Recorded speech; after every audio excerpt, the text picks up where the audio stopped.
নমস্কার এবং আপনাদের সবাইকে অনেক অনেক স্বাগত। শুরু করছি এখনকার আজকাল পরশু অনুষ্ঠান। আপনারা যারা এই মুহূর্তে আমাদের সঙ্গে অনুষ্ঠানে রয়েছেন তারা প্রত্যেকে ভালো থাকুন, সুস্থ থাকুন, এটা সবসময় আমরা চাই।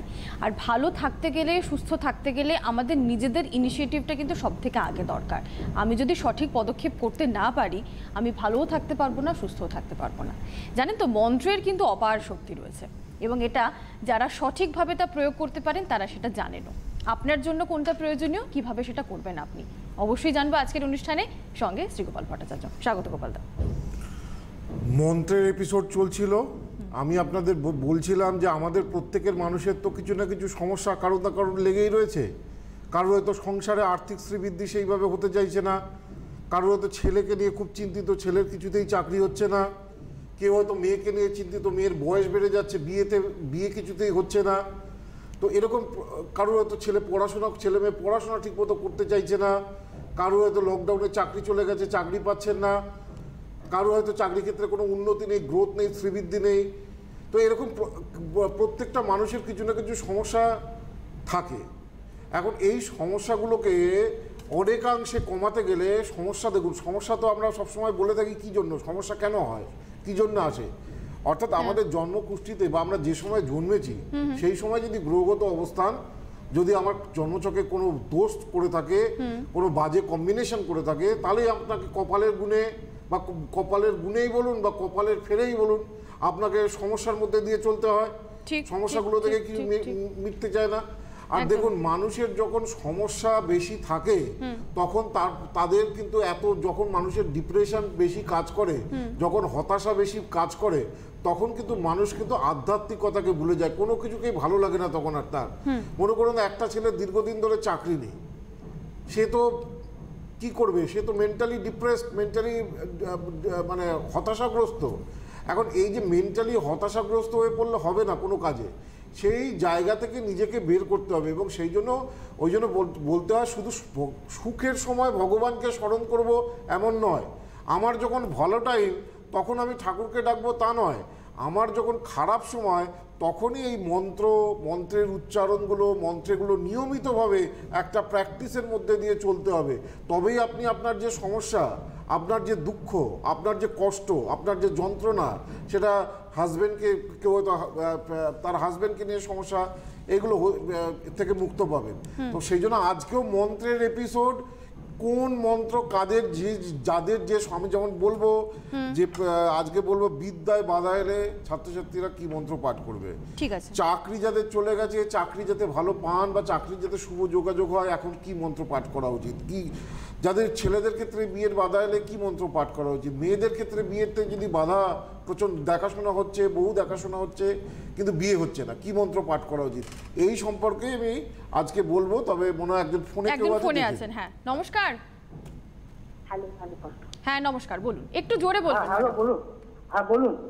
বলুন, শুনতে পাচ্ছি। নমস্কার। হ্যাঁ বলছি যে আমার এক ভাইপো হচ্ছে কৃষ্ণেন্দু ভট্টাচার্য।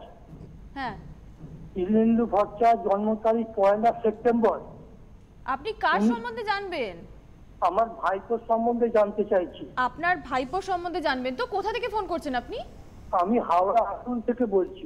আন্দুল থেকে ফোন করছেন, আপনার ভাইপো কৃষ্ণেন্দু ভট্টাচার্য, তার সম্বন্ধে জানবেন? হ্যাঁ, তার সম্বন্ধে জানবো। আচ্ছা, দেখেন আপনি রেগুলার অনুষ্ঠান ফলো করেন?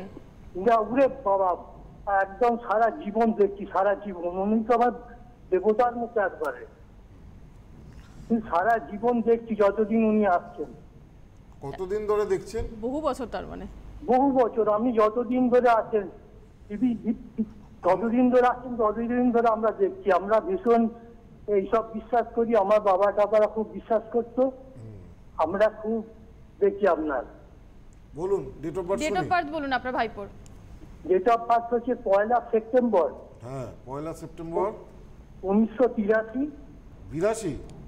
1983, 86 3 ও আচ্ছা, 83 সময় বলুন। সময় 8:55 রাত। 8:55 রাত্রে? না, সকাল। হ্যাঁ, জন্মস্থান কোথায়? হাওড়াতে জন্ম।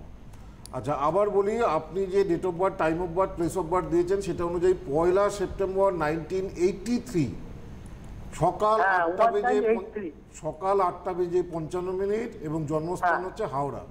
হাওড়া। এইটা হচ্ছে হরস্কোপ, বৃহস্পতিবার জন্মবার, তুলা লগ্ন, বৃষ রাশি, রোহিণী নক্ষত্র, নরগণ, এইটা হচ্ছে জন্মছক। প্রথম কথা হচ্ছে যে এই যে জন্মছকটাকে যেটা দেখতে পাচ্ছি, লগ্নটা কোথায় গেল, লগ্ন হ্যাঁ, লগ্নে তুঙ্গস্থ শনি। লগ্নে তুঙ্গস্থ শনি প্রথম জীবন খুব একটা ভালো দেয় না, মানে আপ টু 83-তে জন্ম, তো এখন মনে করুন বয়স মোটামুটি হয়ে যাচ্ছে প্রায় 37-এর মতো। তা লগ্নে শনি থাকলে 42 এর আগে, 42 এর আগে যে ডেভেলপমেন্ট শেষ জীবন ভালো দেয়, 42 এর পরে ভালো যায়, তার আগে কিন্তু সব ব্যাপারে কিন্তু অনেক স্ট্রাগল করতে হয়। অর্থস্থানে বৃহস্পতি কেতু গুরুচণ্ডালী দোষ রয়েছে, পূর্ণাঙ্গ কালসর্প দোষের ছক এটা, দারিদ্র দোষও রয়েছে। স্বাভাবিকভাবে এই সময়টা কিন্তু ভুগবে, মোটামুটি একটা চাকরি হয়তো করবে, পারিবারিক জীবন বা ফ্যামিলি লাইফও ডিস্টার্ব হবে। বিয়ে করেছে? হ্যাঁ স্যার, বিয়ে করেছে, কিন্তু ম্যারেড লাইফে প্রচন্ড ডিস্টার্ব হবে, বিয়ে ডিভোর্স বা সেপারেশনও হতে পারে। ওই বিবাহিত জীবনটা বড্ড স্ট্রাগল দিচ্ছে। হ্যাঁ বিয়েটা খুব সেপারেশন হয়ে হ্যাঁ, বললাম তো ডিভোর্স বা সেপারেশনের যোগ রয়েছে, বিবাহিত জীবন ভালো নয়। আচ্ছা, সেপারেশন হয়ে যাবে? হ্যাঁ, ডিভোর্স বা সেপারেশনের যোগ রয়েছে চার্টে, পূর্ণাঙ্গ কাল। হ্যাঁ, পরে বিবাহ করলে কি আর ভালো হবে? কি যদি পূর্ণাঙ্গ কালসর্প দোষ, গুরুচণ্ডালী দোষ, এই যে দোষগুলো রয়েছে এগুলোকে একটু ঠিকঠাক করা যেতে পারে, তাহলে এই জায়গাটা ঠিক করা এখনো সম্ভব। অনেক ক্ষেত্রে তো সম্ভব হয় না, কিন্তু যদি এখনো সময় আছে, ভালো কাউকে দেখিয়ে যে দোষগুলো বললাম সেগুলোকে একটু প্রতিবিধান করার চেষ্টা করুন, ঠিক আছে? তাহলে এটা থেকে বেরিয়ে আসতে পারবে। অনেক ধন্যবাদ। খুব হরিবল, অনেক সমস্যা বল দেখাচ্ছে। অনেক ধন্যবাদ। এবং দেখুন গোপালদা কিন্তু আপনারা জানেন যে একদম স্ট্রেট ফরওয়ার্ড কথা বলেন, যেখানে কিছু করার থাকে না উনি বলে দেন যে না কিছু করার নেই। এক্ষেত্রে উনি কিন্তু বলছেন যে সময় এখনো আছে, আপনি চাইলে এটাকে সলভ করে নিতে পারেন। যে সমস্যাগুলো, যে ত্রুটিগুলোর কথা বললেন ছকে, সেগুলোকে আপনারা একবার ঠিক করিয়ে নিন। আমি এই ফাঁকে একটুখানি আপনাদেরকে চট করে বলে দেবো, কারণ আপনারা অনেকে জানতে চান যে পার্টিকুলার ডেটগুলো কোন তারিখে কোথায় আপনারা চাইলে যোগাযোগ করতে পারবেন। এই এপ্রিল মাসে কিন্তু অনেকগুলো জায়গাতে আপনারা চাইলে অবশ্যই গোপালদার সাথে যোগাযোগ করে নিতে পারবেন। আমি বলবো মেদিনীপুরের কথা, কারণ মেদিনীপুরে এপ্রিল মাসে গোপালদা থাকছেন 15ই এপ্রিল, 15 এপ্রিল গোপালদা থাকবেন মেদিনীপুরে, বর্ধমানে থাকবেন 17ই এপ্রিল, হলদিয়াতে থাকবেন 21শে এপ্রিল, কৃষ্ণনগরে থাকবেন 23শে এপ্রিল, দুর্গাপুরে 25শে এপ্রিল, কোচবিহারে 27শে এপ্রিল। এই এতগুলো জায়গায় কিন্তু আপনারা এপ্রিল মাসে চেম্বার পেয়ে যাচ্ছেন, আপনারা অবশ্যই যোগাযোগ করে নিতে পারবেন। পাশাপাশি একেবারে সামনে শিলিগুড়িতে এপ্রিল মাসের 10 তারিখে থাকছেন গোপালদা। আগামী 10 তারিখ থাকবেন শিলিগুড়িতে, মেদিনীপুরে 15 তারিখ, 17ই এপ্রিল বর্ধমান, হলদিয়াতে 21শে এপ্রিল, কৃষ্ণনগরে 23শে এপ্রিল, দুর্গাপুরে 25শে এপ্রিল, কোচবিহারে 27শে এপ্রিল। মে মাসে চেম্বার রয়েছে আসানসোলে, 1 মেই আপনারা আসানসোলে পেয়ে যাবেন, গুয়াহাটিতে মে মাসের 4 তারিখ, এরপর শিলচরে মে মাসের 8 তারিখ, মে মাসের পাশাপাশি 12 তারিখে কিন্তু আপনারা পেয়ে যাচ্ছেন বারাসতে। এই জায়গাগুলোর পর বহরমপুরে আপনারা পেয়ে যাবেন, বহরমপুরে 19 তারিখে, এপ্রিল মাসের 19 তারিখে থাকছে গোপালদা চেম্বার, আপনারা যোগাযোগ করবেন। দিল্লি এবং ব্যাঙ্গালোরে কিন্তু আপনারা পেয়ে যাচ্ছেন জুন মাসে, অনেক আগে থেকে বুকিং করে রাখেন, আপনারা ওয়েটিংও থাকেন। দিল্লিতে মে মাসের 2 তারিখ আর ব্যাঙ্গালোরে মে মাসের 3 তারিখ থাকছে চেম্বার। প্রধান বুকিং নম্বর তো আপনারা সবাই জানেন, 8584038631। এই নম্বরটাতে ফোন করলেই সমস্ত ডিটেলসও পারবেন, যোগাযোগও করে নিতে পারবেন।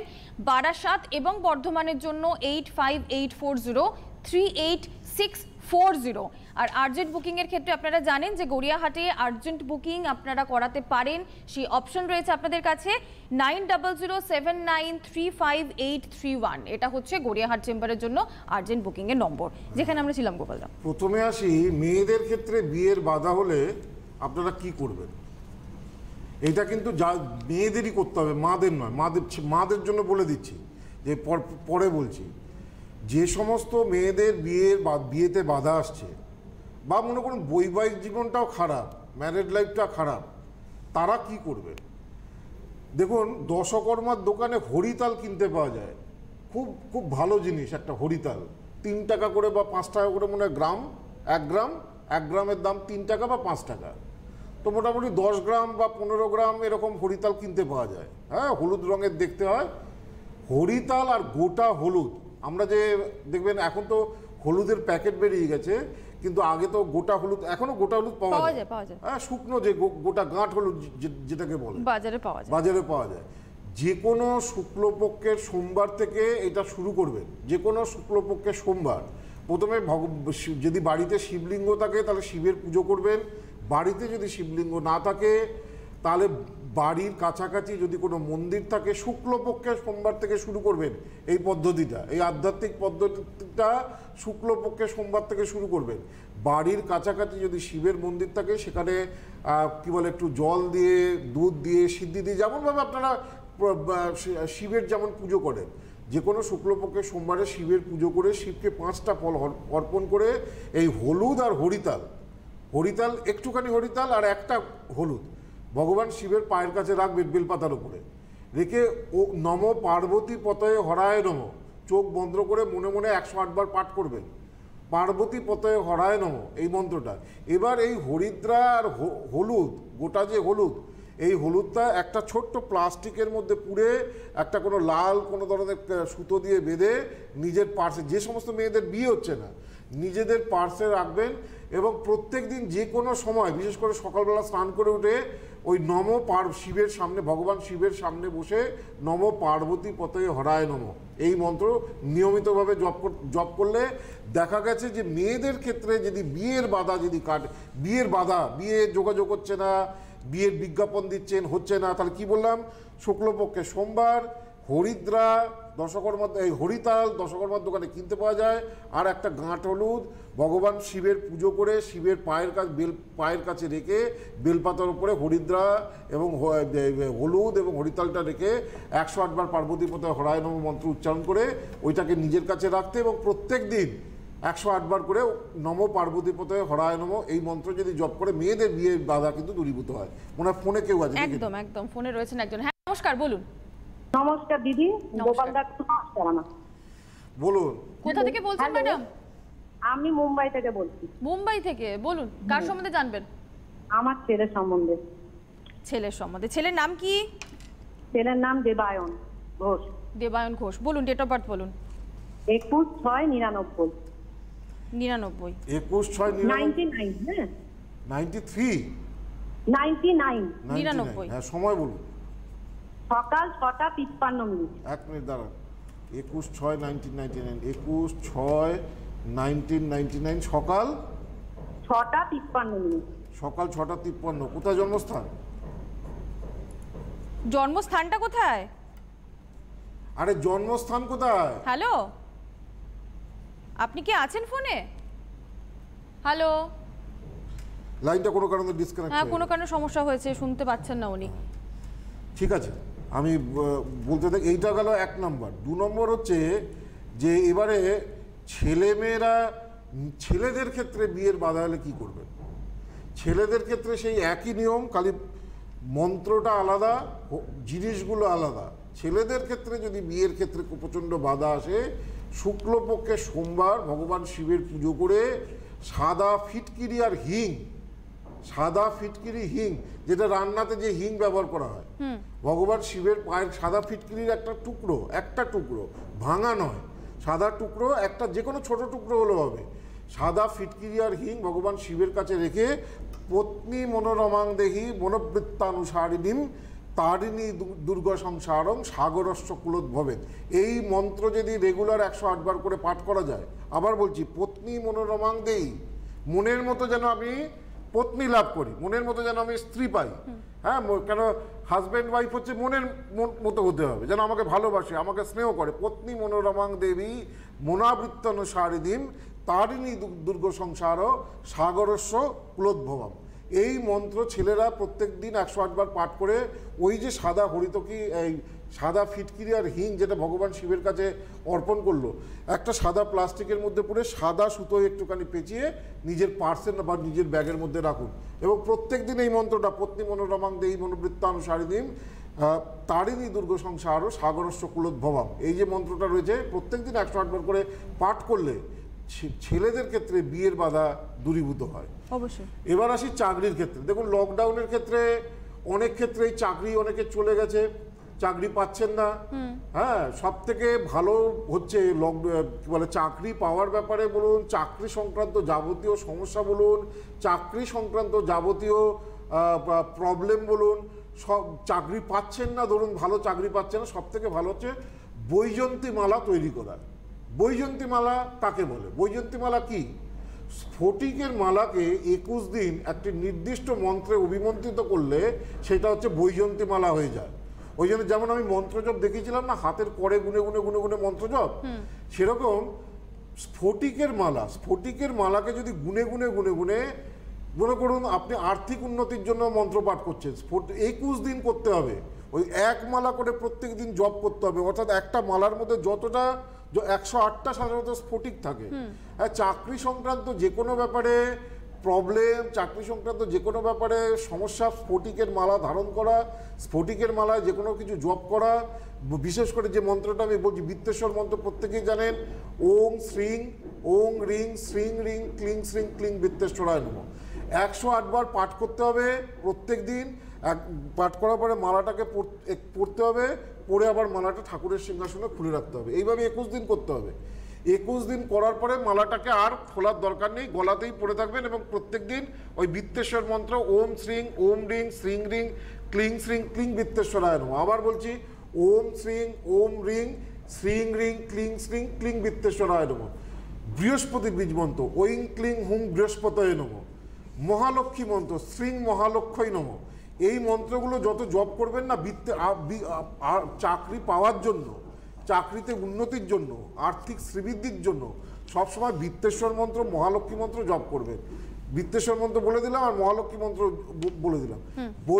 দেখবেন চাকরি সংক্রান্ত সমস্যার অনেক সুরা হবে, অনেক ভালো জায়গায় যাবেন। মনে কেউ ফোনে আর একজন ফোনে আছেন। হ্যাঁ, নমস্কার, কে রয়েছেন? আমি সমৃদ্ধ বলছি, বলুন। দুর্গাপুর থেকে। আমার ছেলের সঙ্গে কাজে যাইছি। একটু নেটওয়ার্কের আপনি সীমার মধ্যে আসুন, খুব সমস্যা হচ্ছে শুনতে। হ্যালো। হ্যাঁ, আমি বাইরে আছি, বাইরে। হ্যাঁ বলুন, কোথা থেকে বলছেন? আমি দুর্গাপুর থেকে বলছি। দুর্গাপুর থেকে বলছেন, ছেলের সম্বন্ধে জানবেন? হ্যাঁ, ছেলের ডেট অফ বার্থ? ছেলের ডেট অফ বার্থ 10 মে 1982। হ্যাঁ, 10 মে। 2রা মে? 10 মে। 10ই মে, 10th মে। 10th মে। হ্যাঁ, 10th মে বলুন তাড়াতাড়ি। 1986। 86, 86, 82। 82 সময় বলুন। তোমার হচ্ছে 2:15। সকালে না রাত্রে? না, দুপুরবেলা। বর্ধমানে জন্মেছে, বর্ধমানে। যাই হোক, যেটা পাওয়া যাচ্ছে ছেলের ব্যাপারে, ছেলের জন্মবার হচ্ছে সোমবার ছিল। কন্যা লগ্ন, বৃশ্চিক রাশি, জ্যেষ্ঠা নক্ষত্র, রাক্ষসগণ। এইটা হচ্ছে হরস্কোপ। প্রথম কথা হচ্ছে লগ্নে মঙ্গল এবং শনি একটু জেদি প্রকৃতির করায়। দ্বিতীয় বৃহস্পতি, আর্থিক ভাগ্য ভালো। তৃতীয় চন্দ্র, কর্মস্থলের একাধিকবার পরিবর্তন হবে। এমনি তো মোটামুটি ছেলে শুক্র তুঙ্গে রয়েছে, রবিও তুঙ্গে রয়েছে, অর্থস্থানে বৃহস্পতি রয়েছে, রাহু রয়েছে। চাকরি জীবন ভালো। চাকরি করে? হ্যাঁ, চাকরি করে। হ্যাঁ, তো প্রাইভেট কোম্পানিতে চাকরি করে। কোথায় বিদেশে আছে? না না, বিদেশে না, উড়িষ্যা আছে। উড়িষ্যাতে আছে। আচ্ছা, তো কি জানতে চাইছেন? ও যেদের কাছে যদি আসে, আমরা গেছি দুজনে। হ্যাঁ, ওই কাছে কিচ্ছু বুঝতে পারলাম না। বুঝতে পারলাম না। বলছি যে আমরা দুজনে আছি, বয়স হয়ে গেছে তো, যদি ছেলে যদি কাছে আসতে পারে সেই জন্য বলছি। ও আচ্ছা, ছেলে উড়িষ্যাতে থাকে, হোমটাউনে হচ্ছে কিনা? ঘুরে ঘুরেই জব করবে, এক সিটিতে থাকতে পারবে না।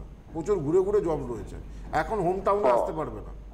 ঠিক আছে, আপনি তো এটাই জানতে চেয়েছিলেন? ঠিক আছে, অনেক ধন্যবাদ ফোন করার জন্য। আপনাকে বলে দিয়েছেন গোপালদা যে আপাতত হোম টাউনে আসার কোনো রকম জায়গা নেই। ওর ছকটাই এরকম যে বিভিন্ন জায়গায় ঘুরে ঘুরেই চাকরি করবে। তো যাই হোক, দেখুন একটা কথা মাথায় রাখবেন, প্রত্যেকটা মানুষেরই কিছু না কিছু সমস্যা রয়েছে। সেই সমস্যাগুলো যথাযথ প্রতিকারের মাধ্যমে দূর করা কিন্তু সম্ভব। আমাদের এই যে হরস্কোপ আমরা যেটা দেখাই, একবার টিভিতে দেখাতে বলবো, যে যেমন এই ছকটা, এই ছকটা হচ্ছে আমাদের একটা খাটের মতো, মানে একটা স্তম্ভের মতো। এর 3টে পায়া রয়েছে। প্রত্যেকটা মানুষের হরস্কোপে একটা গ্রহ হয় মূল গ্রহ, একটা গ্রহ হয় সৌভাগ্যদায়ক গ্রহ, আর একটা গ্রহ হয় বর্তমান যে দশা চলছে সেই দশাকারক গ্রহ। এই একটা হরস্কোপে মূল গ্রহ কি সেটা যদি খুঁজে বার করা যায়, আর প্রত্যেকটা জন্মছকে কুষ্টিতে একটা গ্রহ থাকে যে গ্রহটা আপনাকে চূড়ান্ত সফলতা দিতে পারে, বিরাট সৌভাগ্য দিতে পারে। বড় জায়গায় পৌঁছে দিতে পারে, সেই গ্রহটাকে বার করতে হবে 9টা গ্রহের মধ্যে। তাহলে কি বললাম, মূল গ্রহ যে গ্রহটা আপনার একটা গ্রহই থাকে, একটা গ্রহই মূল গ্রহ হয়, রুট প্ল্যানেট। রুট না থাকলে, রুট যদি ঠিক না থাকে আপনার তো গাছ বড় হবে না। তো রুট প্ল্যানেট, আর একটা হচ্ছে কি বলে সৌভাগ্যদায়ক গ্রহ। প্রত্যেকটা মানুষের জীবনে একটা গ্রহ হয় সৌভাগ্যদায়ক গ্রহ, সেটাকে খুঁজে বার করতে, এটা আমার রিসার্চ, অন্য কোথাও পাবেন না। সৌভাগ্যদায়ক গ্রহ এবং দশা, যে প্রেজেন্ট দশা চলছে, তা সেই প্রেজেন্ট দশার নিরিখেই বিচার করা হয় আপনার বিয়েটা কবে, চাকরিটা কবে ইত্যাদি। এই 3টে জায়গাকে যদি বুদ্ধি করে প্রতিকার দেওয়া যায়, যে এনহ্যান্স করা যায় না, আপনি যে সমস্যায় থাকুন না কেন খুব দ্রুত আপনি সেই সমস্যা থেকে বেরিয়ে আসতে পারবেন। সেই জন্য আমার প্রতিকার, আমি জোর গলায় বলি, খুব দ্রুত কাজ করে। এবং এটা তো অবশ্যম্ভাবী, আপনাদের কাছ থেকে প্রতিনিয়ত সেই ফিডব্যাক আমরা পাই। ফোনে কে রয়েছেন? হ্যালো। হ্যাঁ হ্যালো, আমি বাঁকুড়া থেকে বলছিলাম। বলুন, সময় খুব কম, দ্রুত বলতে হবে। হ্যাঁ হ্যাঁ ঠিক আছে, তাড়াতাড়ি বলে দিচ্ছি। 30শে নভেম্বর 1984। এত তাড়াতাড়িও বলতে বলিনি, কোশ্চেন ছিল তাই আমি। ওকে ওকে, 30শে নভেম্বর 1984। 30শে নভেম্বর 1984, সময় কখন? হ্যাঁ 9:24 AM। কটা? 9:24। 9:24। কার সম্বন্ধে? এটাই জানি না এখনো, কার সম্বন্ধে? হ্যাঁ বাঁকুড়া, আমার নামে, আমার সম্বন্ধে। আপনার নিজের সম্বন্ধে? আচ্ছা, কি নাম? হ্যাঁ হ্যাঁ, কি নাম? আমার নাম সুমিত্রা পাল। কি নাম? হ্যালো। হ্যালো, হ্যাঁ তোমার নামটা কি? সুমিত্রা পাল। জন্মস্থান কোথায়? হ্যাঁ, জন্মস্থান কোথায়? বাঁকুড়া। সুমিত্রা টিভিতে শুনবে না কিন্তু, ফোনে কথা বলো। নিউজ করে দিয়েছি অনেকক্ষণ আগে। ঠিক আছে, যাই হোক, আমি অল্প করে বলে দিচ্ছি, সময় তো খুব কমে গেছে। আমার কোশ্চেন ছিল কিছু। ঠিক আছে ঠিক আছে, তুমি শোনো আগে। জন্মবার কর্কট লগ্ন, কুম্ভ রাশি, শতবিশা নক্ষত্রে জন্ম, রাক্ষসগণে জন্ম, এটা হচ্ছে জন্মছক। সুতরাং কুম্ভ রাশি যেহেতু, সুতরাং সবার আগে এই সময় কর্কট লগ্ন হবে না স্যার, ওটা 9:24 AM। AM হবে 9:24। 9:24 AM। আচ্ছা, পিএম করে দিয়েছি। এক মিনিট 9:24 AM। তাহলে শুক্রবার তো? শুক্রবার তো? হ্যাঁ শুক্রবার স্যার। ধনু লগ্ন কুম্ভ রাশি। হ্যাঁ স্যার, হ্যাঁ ধনু লগ্ন কুম্ভ রাশি। হ্যাঁ, ধনু লগ্ন কুম্ভ রাশি। তো মেন ব্যাপার হচ্ছে 7.5 চলছে, দেখো তোমার এখন 7.5 একদম ফার্স্ট পেজটা কাটাচ্ছ। তো 7.5 তো এমনি সব কাজে খুব দেরি করে, সব কাজে খুব বাধা আসে, সব কাজে ডিফিকাল্টি আসে। 22 এপ্রিল 2022 পর্যন্ত যে সময়টা খুব একটা ভালো নয়। তারপরে ফার্স্ট পেজটা কেটে গেলে তোমার জীবনে যে প্রবলেমগুলো রয়েছে সেগুলো থেকে তুমি বেরিয়ে আসতে পারবে বা ওভারকাম করতে পারবে। আজকে তো সময় একদম নেই, আমি তোমাকে একটাই কথা বলতে পারি। দেখো, বাঁকুড়া থেকে তুমি ফোন করছো, তোমার কাছাকাছি বর্ধমান, দুর্গাপুর, আসানসোল 3টে জায়গা রয়েছে, তুমি চাইলে যোগাযোগ করতে পারো। এই মাসেই কিন্তু বর্ধমানে পেয়ে যাচ্ছ গোপালদাকে। 17 তারিখ গোপালদা এই মাসে বর্ধমানে বসবেন, দুর্গাপুরে বসবেন এই মাসেরই 25 তারিখ, আসানসোলে রয়েছে মে মাসের 1 তারিখ। অবশ্যই কিন্তু একবার যোগাযোগ করে নিতে পারো, অন্তত নাম লিখে রাখো, সেই হিসেবে কিন্তু যোগাযোগ তোমরা করে নিতে পারবে। এটা আমার সময়কেই বলার যে 8584038631 এই যে প্রধান বুকিং নাম্বার, এই বুকিং নাম্বারটাতে ফোন করলে আপনারা সমস্ত ডিটেলসগুলো জানতে পারবেন। বারাসাত আর বর্ধমানের জন্য আলাদা করে 8584038640 এই নম্বরে কিন্তু আপনাদেরকে ফোন করতে হবে। আমাদের কি মন্ত্রের এপিসোড চলবে গোপালদা? চলবে, শুক্রবারও প্রোগ্রাম রয়েছে সন্ধ্যে 6:30টার সময়। মন্ত্রের এপিসোড, মন্ত্র নিয়ে আরো অনেক কথা বলবো অবশ্যই। আজকের মতন এখানেই শেষ করছি, নমস্কার। Krishnamurthy institute of astrology Paschimbanga তথা ভারতবর্ষের সর্ববৃহৎ জ্যোতিষ প্রতিষ্ঠান। ইনস্টিটিউটের প্রতিষ্ঠাতা অধ্যক্ষ শ্রী গোপাল ভট্টাচার্যের প্রত্যক্ষ তত্ত্বাবধানে হাতে কলমে 6 মাসের সনাতন জ্যোতিষ, কৃষ্ণমূর্তি পদ্ধতি, নারী জ্যোতিষ, বাস্তুশাস্ত্র, সংখ্যাতত্ত্ব ও হস্তরেখা কোর্সে ভর্তি চলছে। শিক্ষান্তের রেজিস্ট্রেশন এবং সার্টিফিকেট প্রদেয়। ইনস্টিটিউটে ভর্তি বা সাক্ষাতের জন্য যোগাযোগ করুন Bagbazar chamber 9748749016, Howrah chamber 9007118501, Durgapur chamber 9748749041, Agartala chamber 8584038635, Delhi, Mumbai ও Bengaluru chamber 8584038631, Medinipur chamber 85 8584038637, Krishnanagar chamber 8584038631, Malda chamber 8584038637, Siliguri chamber 8584038631, Coochbehar chamber 8584038637, Guwahati ও শিলচর চেম্বার 8584038631।